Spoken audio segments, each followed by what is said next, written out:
नमस्कार बच्चों, स्वागत है आपका इस वीडियो में जिसमें हम धनराज जी संघर्ष के कारण मैं तुनक मिजाज हो गया पाठ के प्रश्नोत्तरों की चर्चा करेंगे।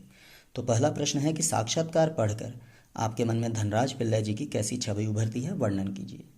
हमने भी पाठ पठन सुना, आपने भी सुना। तो साक्षात्कार पढ़कर हमारे मन में धनराज पिल्लै जी की यह छवि उभरती है कि वे दुबले पतले से दिखने वाले भारत के एक साधारण मध्यम वर्गीय परिवार में जन्मे किसी आम युवक जैसे ही हैं। हर कोई ऐसा ही होता है। उन्होंने ज़मीन से उठकर आसमान तक पहुंचने का सफ़र तय किया है, मतलब लोअर लेवल से ऊंचाई तक गए हैं उन्नति करके।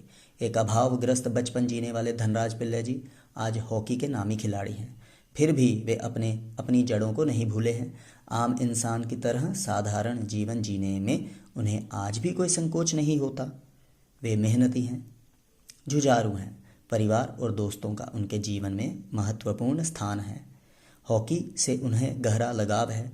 वे जानते हैं कि हॉकी से ही उन्हें यह सम्मान और प्यार मिला है। वे एक सरल हृदय भावुक व्यक्ति हैं, इसलिए गुस्सा करके माफ़ी भी मांग लेते हैं।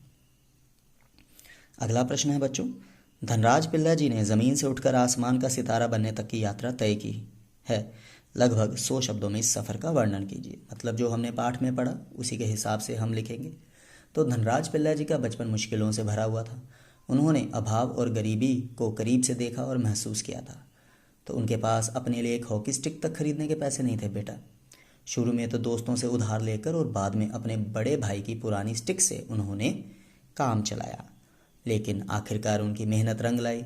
मात्र 16 साल की उम्र में उन्हें मणिपुर में 1986 में जूनियर राष्ट्रीय हॉकी खेलने का अवसर मिला। सन 1986 में उन्हें सीनियर टीम में स्थान मिला। उस वर्ष अपने बड़े भाई रमेश जी के साथ मिलकर उन्होंने मुंबई लीग में अपने बेहतरीन खेल से खूब धूम मचाई।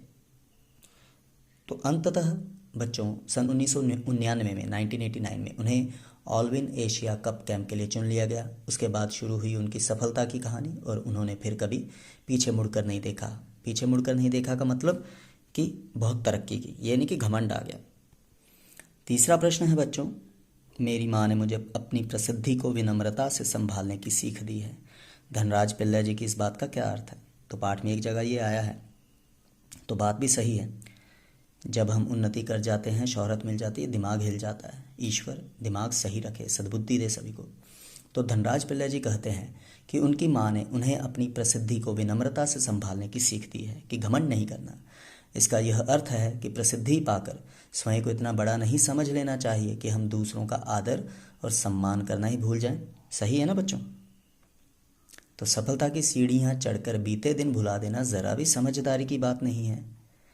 तो धनराज जी की माँ ने उन्हें यही सिखाने की कोशिश की होगी कि सफलता पाकर घमंड नहीं करना चाहिए, अपितु और अधिक नम्र हो जाना चाहिए। तभी प्रसिद्धि तथा मान सम्मान सदा साथ रहते हैं।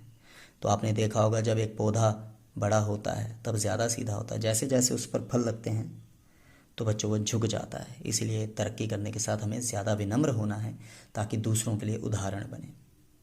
ठीक है बच्चों, धन्यवाद। कोई शंका हो तो पूछिए ज़रूर।